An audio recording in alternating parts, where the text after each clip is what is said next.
Hi, welcome back to my channel. My name is Allie. Ignore my hair, I'm so sick of it. I like it when it's like above my shoulders, like not touching at all. And I like it when it's about here, where my first stripe is. But from here, this is danger zone. Danger, danger. This is, I think I'll shave my head today kind of zone. No, this month has been a struggle, clearly. I'm contemplating shaving my head, so that's where you know where my head's at. I do have a couple pretty good books that I read this month, but I will let you know that I was definitely in a funk, and I was sort of dissociated from anything I was reading the last few weeks. Like I couldn't fully empathize with a single character, even ones that were like me, and I don't know, I think I just have kind of switched off my brain in the last few weeks. I'm feeling a little better. First, let me talk about some rereads I did. To survive this month, I had 4 rereads, and they are middle school rereads in particular. So, you know, the top example of literature of this generation, obviously. First, we have This Lullaby by Sarah Dessen. This is my favorite Sarah Dessen book, and that's saying a lot because it's got some good books. This one is almost new adult because she just graduated high school, and it's almost romance, but it's mostly like a general fiction kind of feeling. We follow our main character named Remy, who I did name a cat after at one point in my life.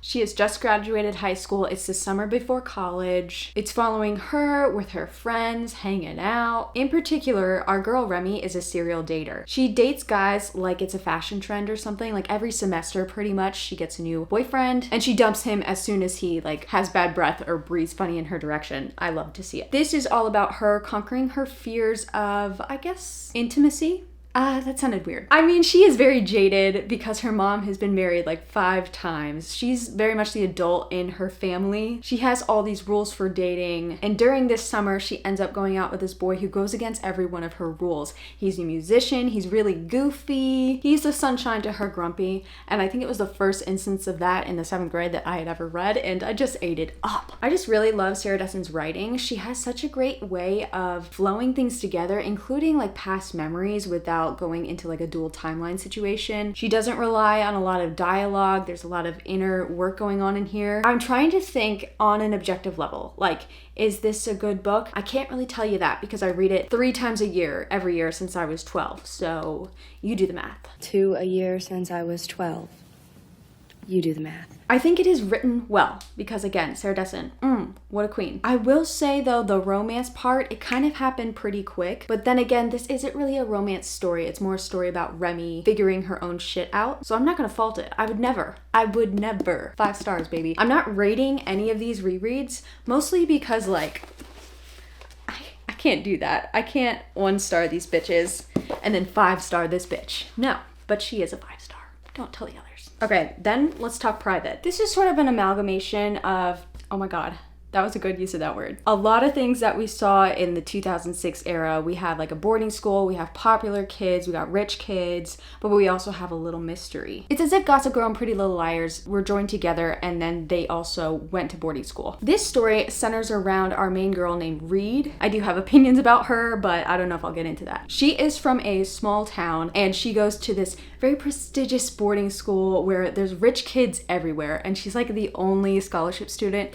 Not really, but like she's definitely giving not like the other girls. And to be fair, at first she's not. She gets to this school, I think she's a sophomore, and she quickly sees this group of girls and they are like elite. She is trying so desperately hard to get in with them, and that sort of desperation is really fun and dramatic to read, especially if you're in middle school. The first book is pretty much just Reed obsessively wanting to get in with these girls, but by the end of this, someone goes missing, and then in the first arc of it, which is the first 4 books and the prequel, there's like a murder, okay? There's a murder mystery. And when I tell you I was gagged, I did not see it coming, okay? I probably should have, but forgive me, I was probably 11 years old. I really do think it was a great reveal. Okay? The series itself, I forget how many books there are. I think I read like 10 of them before I finally quit because there was a spin-off book where they went into the ancestors of these Billings girls, which is like the sorority type of girl group that Reed's trying to get into. It's going into the ancestors and it starts talking about how they're witches because the author was trying to buy into like the paranormal shit that was going on in the book industry, which is fine. It was like a book not in the series. It was just kind of like a one-off, whatever. But then she tried to put it into the current series. She She tried to like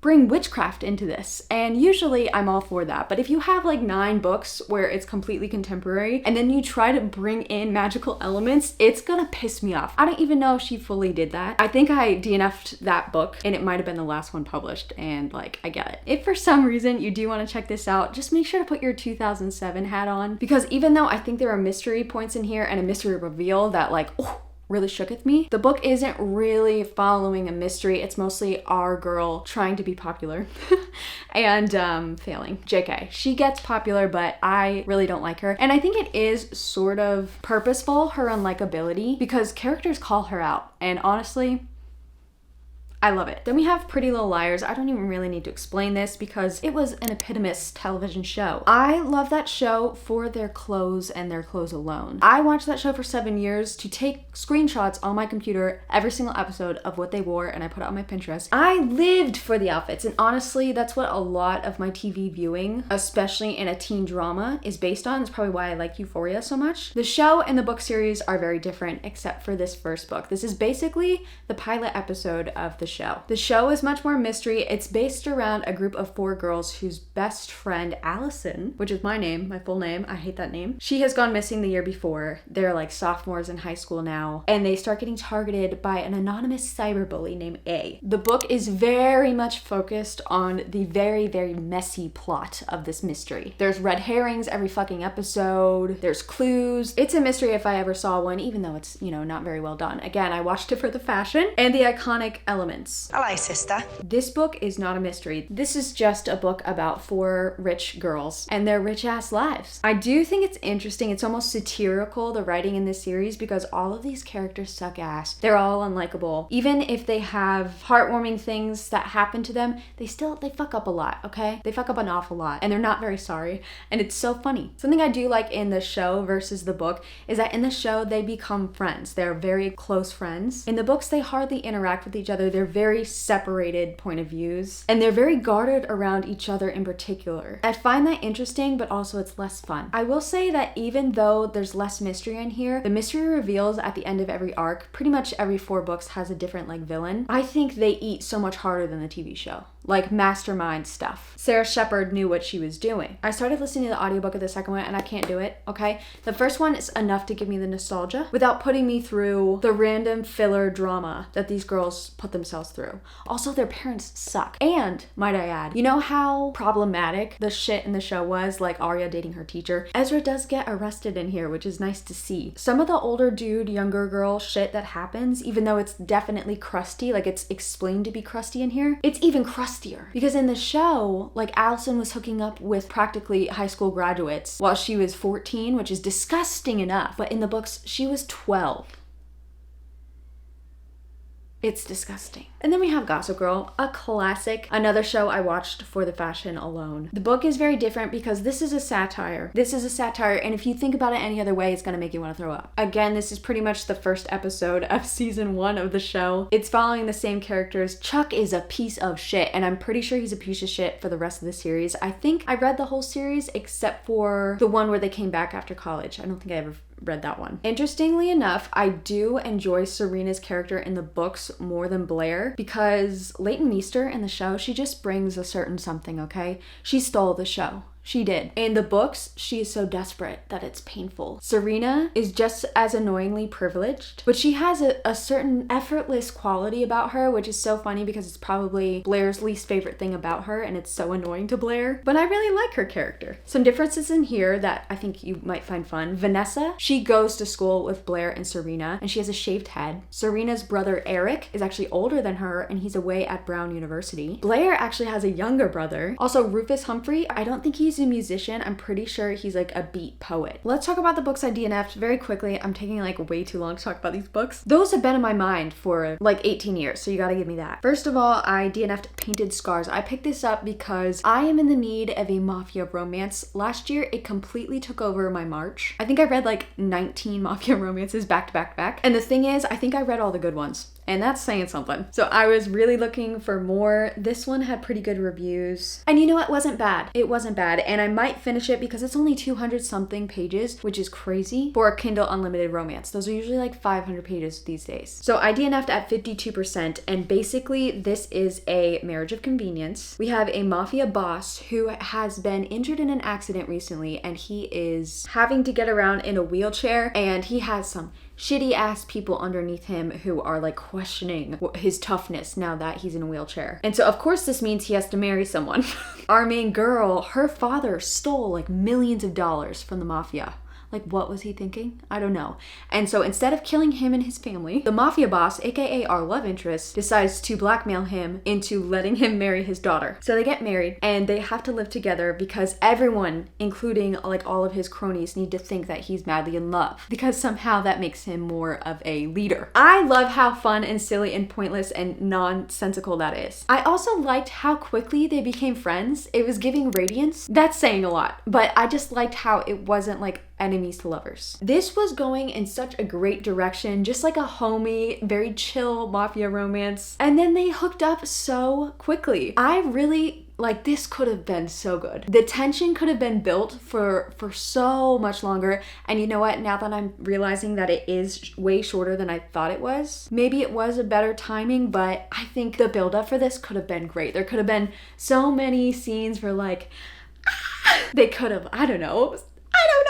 So I was really disappointed when they got together so quickly, and it was like, oh, I wanted a little bit more fun friction before they actually got together. So again, not horrible. I actually might pick this up because I only have like 100 pages left. Yeah. Then I should have known better, but I picked up White Horse Black Knights because I saw someone give it like a 1 star.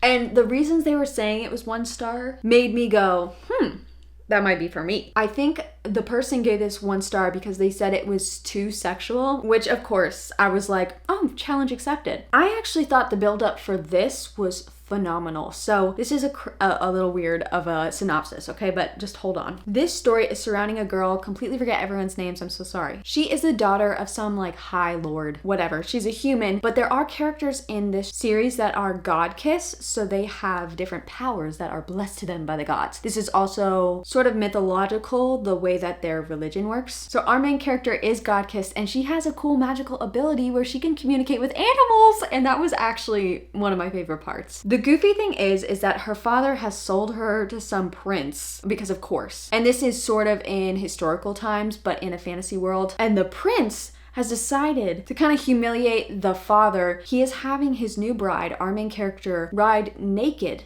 butt-ass naked, to him, to his kingdom. And it's gonna take 21 days on horseback to get there, and she has to ride naked through all of it. Can you imagine the chafing? I don't want to imagine. That's the silliest part of it, that like most of this book, she's just naked on a horse. She gets one of his guards to accompany her, and he happens to be god-kissed as well. I think he also might be like part fae. I don't know. I think he has pointy ears. He has really heightened senses, and he can protect her very well. So this is like a bodyguard romance, and it is enemies to lovers because she is so disgusted by this prince already, and like the person who is walking her and allowing her to just like be naked, and the villagers are just all staring at her, and guys are being awful, and she's trying to think of ways to escape. He's just trying to do his job, but they get closer. And it's cute, it's hot. The tension is so good in this one, and what's crazy is that around 50%, there was a plot twist, and it looked like the book was going in a completely different direction. And it was just when I was starting to get bored because it got really repetitive. And I was like, oh my gosh, this is amazing. I can't believe like the thriller, fantasy, mystery aspects that are happening in this book. And there was even like a horror element, the scene where like she can control bees and she has them all like around her face. It just sounded so cool. But that lasted for like 1 second, and it completely pivoted right back to where we were. And then they actually got together. And like it was just so off from there. I just don't think I like how she wrote this much. So honestly, it's like the opposite of the person who once started this. I don't think it was sexy enough. I think the tension was really good, but then when it was time it was time to go, I was like, wait, what? But also, I was really liking the other elements, the fantastical mystery, thrillery kind of things, and I really thought it was gonna amp up and amp up and amp up, and it just didn't, and it let me down. Maybe I would like this if I continued it, because it's had a lot of things I did like about it. So I don't know, maybe you should try it out. It is pretty long. I DNF'd at 63%. I sadly re-DNF'd Charming Your Dad. This was when I was in a bad mood, okay? Last month I DNF'd it at 33%. I got to like 34% and I was like, no, I don't want to do this. I don't even know why this is a prompt in my TBR game. The prompt was to read a book you previously DNF'd. Why would I do that to myself? Like, I wrote those prompts. Why did I do that? To be fair, this book isn't bad. This is a book about a very feisty girl and her boyfriend cheats on her. So in her vengeful state, she decides to hook up with his dad because yeah, that is pretty fucking juicy. But also this is a fantasy. So she's a witch. She's doing witch shit, but it turns out that this dude's dad is a demon. Yeah. It is hot. It's very hot stuff. Okay? They both have some pretty cool plot lines that they're going through. He is doing some sort of like murder mystery where a demon is killing off these humans and they need to figure out who it is so they can stop it. And she is going through this plot line where her coven of witches, who is led by her evil bitch mother, is trying to kill her and take her power from her. And somehow these plots come together. I don't know how, but I could kind of see where we were going. I don't know who the bad guy is, and I kind of am curious. So maybe I will continue this. But there was like a continuity error on the page that I happened to continue. She kidnapped someone and she's like, okay, if you tell me the truth, I'll let you go. And then literally 2 paragraphs later, the girl's like, the one who was kidnapped, she says, well, if I tell you the truth, will you let me go? And our main character's like, no, even though she just said it. Like, she just said that she would do that. I don't know. Again, I would have DNF'd anything I read that day. I was really, and no, I wasn't trying that hard. But this might be one that I pick up eventually. But it has to be of my own accord. I think I might take that prompt out of my TBR game because it's never gone well for me. It's happened like twice now and I have not completed it. So, and then I guess I'll say it's a gentle DNF for Manhunt. I saw this coming, you saw this coming, everyone saw this coming. This is a story about Beth and friend who spend their days traveling the ravaged New England coast, hunting feral men and harvesting their organs in a gruesome effort to ensure that they'll never face the same fate. After a brutal accident, which is where I DNF'd, entwines the 3 of them, this found family of survivors must navigate murderous turfs, a sociopathic billionaire bunker brat, and awkward relationship dynamics. Now, I thought this was going to be a fun, goofy time. I bought it immediately when it came out because I thought it was so funny that they were hunting men for their balls, okay? Because balls are funny. They just are. And for some reason, I was expecting a funny time. This is not a funny time, okay? And that's on me. That's on me for not waiting to hear some reviews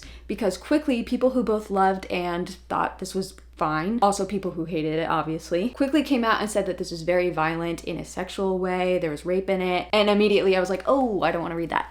Okay?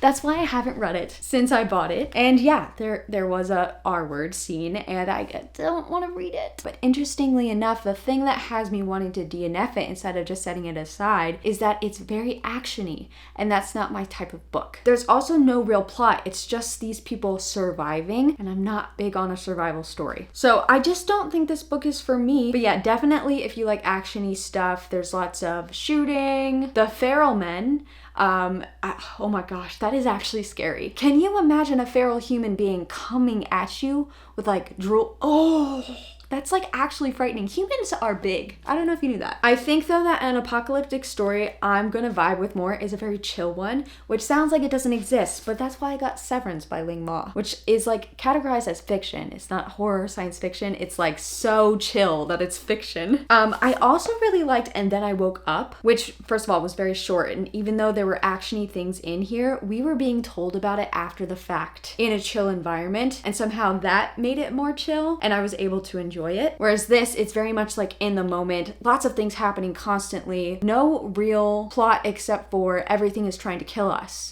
which, you know, some people could really get down with. It just sucks that I'm so intrigued about the concept of this because the men go feral because testosterone is what makes them go into zombie mode. And so as a trans person, I can't even imagine the shit that you would have to deal with in this type of apocalyptic situation. Like, this This is crazy to think about. And I think it is a really cool idea. I think I might be able to take this as a movie or a show, but yeah, not an action-y book fan, so not for me. All right, now not including rereads and DNFs, I'm gonna go from least to most favorite. But again, I'm kind of in that mood where everything sucks. So even the ones that I rated 5 stars right now, I'm just like, why do I care? At the bottom here, we have What Mother Won't Tell Me. This is actually translated from German. I don't think I've ever read a German book before. I got the ARC for this. It came out in January in this country. And it is a thriller, a pretty straightforward one about a young girl who is on this island and she has no idea that she was kidnapped as a little girl. She thinks she has a mom and dad and brother. They literally call him Boy. And they have all these weird rules. They can't go outside. There's a person that comes and gives them food and they have to hide in the cellar. They have these magic pills for emergencies. Oh, and like they're not allowed to ask questions about geography. It's a whole suspicious thing, except for I think our main character, how old is she? I can't remember at this point. It's about the time she starts questioning things, and she does. This is about her learning the truth and dealing with it without dying and trying to get out of it. Now, when I say that I was concerned, I truly was concerned for this character. I needed to know if she was going to be okay. I truly did. That's what kept me going. Otherwise, I would have probably put this down because, like I said, I'm not an action-packed girly. I don't love being stressed out. I actually hate it. I hate it. So yes, I had to finish this and I finished it pretty quickly, but what a stressful time. And the villains in this were not very nuanced at all. They were very straightforward, and also having had them act a certain way for like all of these years, I'm wondering why there was such a switch like right when stuff started happening. It makes me question things, okay? It also starts out when our main character's having doubts about this, and I sort of wish we got a more wide look at her getting like seeds planted in her head, like doubt, because she kind of starts doubting already, and I want to see her go from completely brainwashed to the doubt. That's the part I'm interested in. I ended up giving this a 2.5. Good readability because I needed to know if this girl was okay, but just not my type of book. But I also think this could have used a little bit more nuance. Next up, we got Bride by Ali Hazelwood. I was so excited for this book, and I feel like I got what I wanted out of it, okay? I am giving it about 3 stars. I think it was 3.5. I think it's just gonna be a 3-star. This is about a vampire who ends up in a marriage of convenience with a werewolf alpha, and ooh, that was just so exciting. It really was so exciting for me. Ali Hazelwood, I love how easily readable her books are. Definitely a different tone than any other book that I read. It's very talkative and chatty, and she's like kind of talking directly to you, which I usually hate, but Ali makes it work for me. It is confusing listening to the audiobook, I will say, because there's so much internal sarcasm happening at the same time she's being sarcastic to other people, so it's hard to distinguish what she's actually saying out loud and what's in her thought. So I'm glad I did have the physical copy when I read. Also, there's like a secret language in here, and I think it's like a vampiric language, and the only indication that they're speaking this language is italics. So it's completely impossible to even tell when they're doing it. Audiobook. I have to say I loved a certain scene where he pretty much just sniffed her. I'm a sniffer, okay? I thought that was so fun and just chaotic enough for me. But this chemistry and this tension fizzled out so quickly for me. Like, what? No.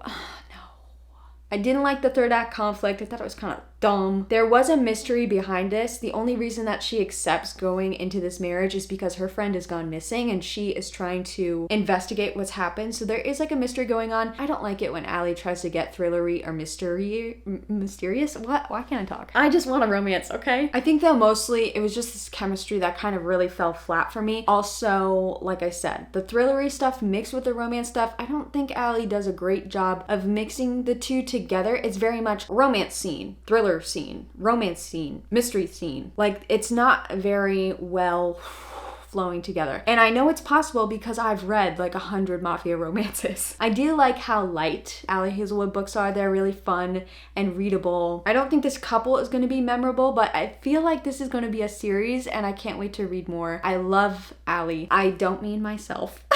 I hate myself this month. But yeah, Ali Hazelwood, so much fun. I'm glad I read it. Ooh, then we have All Systems Red. This is a sci-fi novella. It was very quick, and at first I wasn't sure it was gonna be for me because it is a little action-y. Our main character is, I'm guessing they're a robot. They could be a clone. They could be part human though, because I think like I don't know. I'm confused, okay?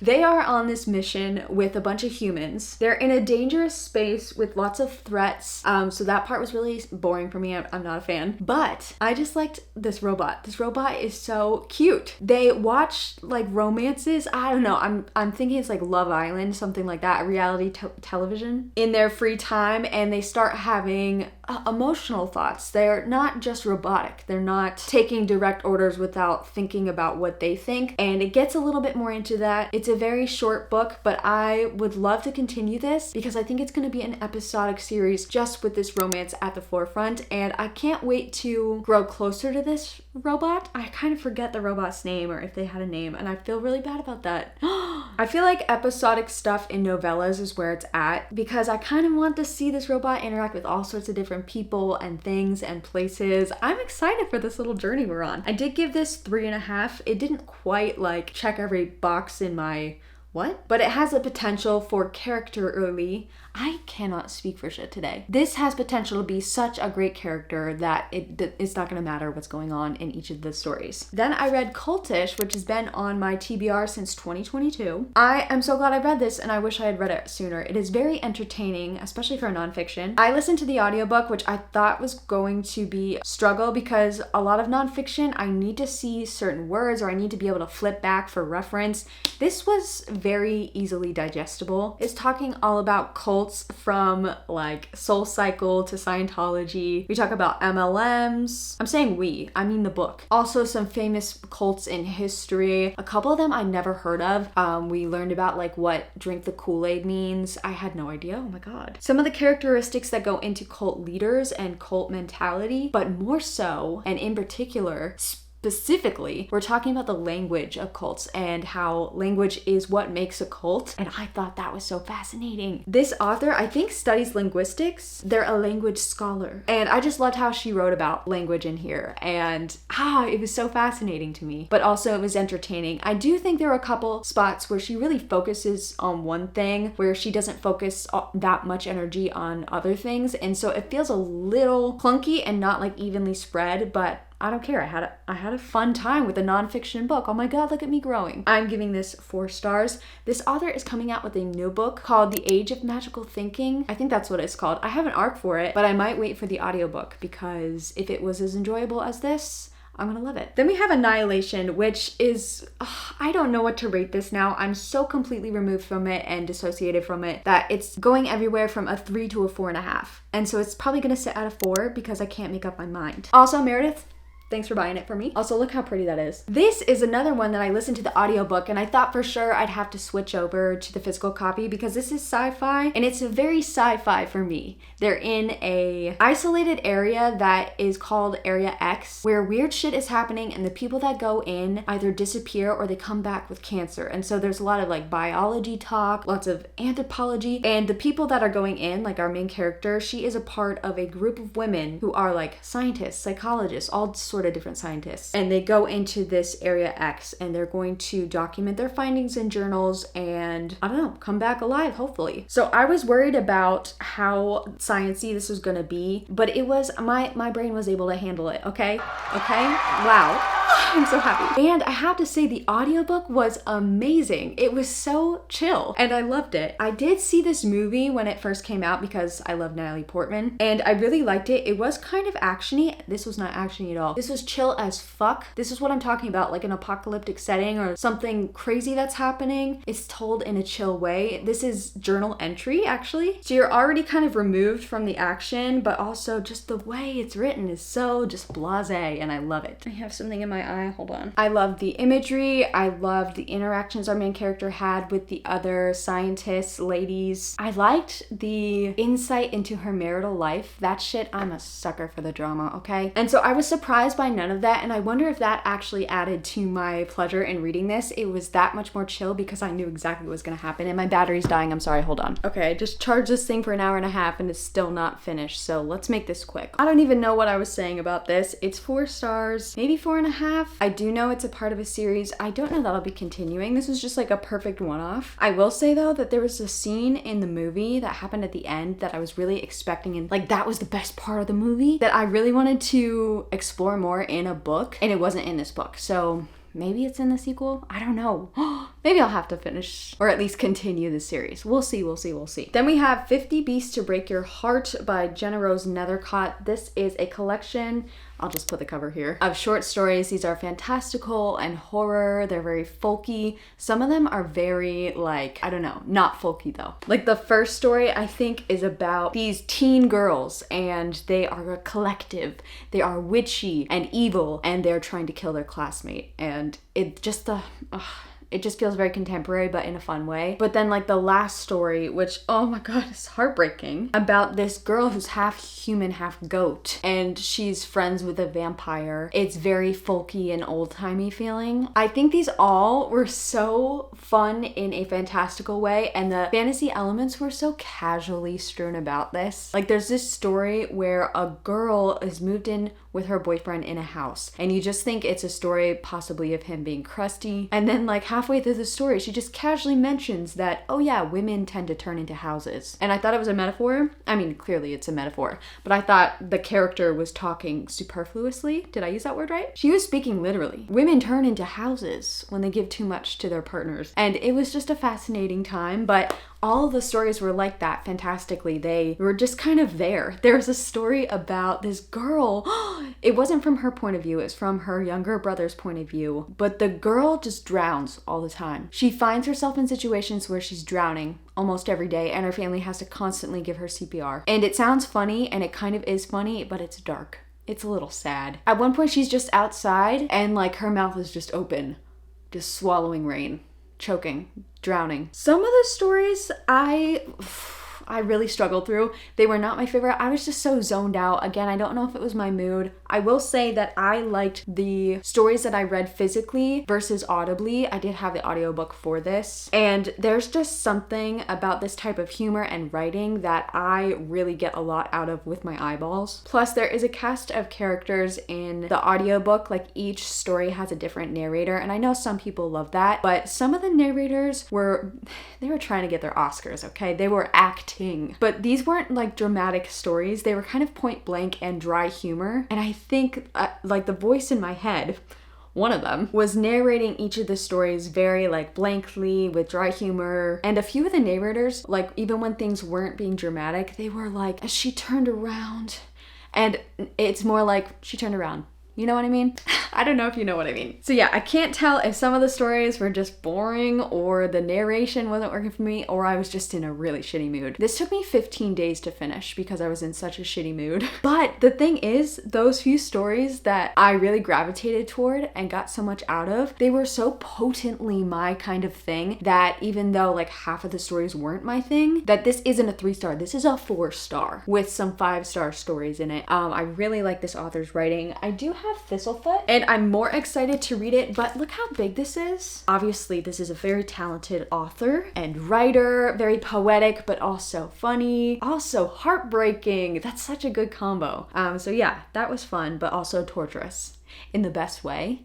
But also like I was in the worst mood when I read this book. So, and then finally we have a 5-star this month. I read The Push. This feels like so long ago that I read this and I gave it 5 stars. I'm questioning that now that I'm in this bad mood, but I'm gonna stick with it because I was so into this while I was reading it. This is characterized as a thriller. That's a big fucking joke. This is a drama. A drama! We follow this main character named Blythe. She has a daughter who she does not like, and then she has a son, and then something happens. I think you can connect the dots. I did just reading the synopsis. So there's that family drama going on, but we also get the generations of Blythe's maternal generation? I don't know. Her mother's story, flashbacks of her mother's story, flashbacks of her, and so on. Oh, this is just juicy for the drama. There's a lot of pain. There's a lot of internal psychological shit happening in here, but I was hooked. It wasn't the kind of thing where like I want to find out what happened. It definitely wasn't that kind of story, which means it was a story for me. It was just vibes. It was just feelings. It was just rotting in emotions.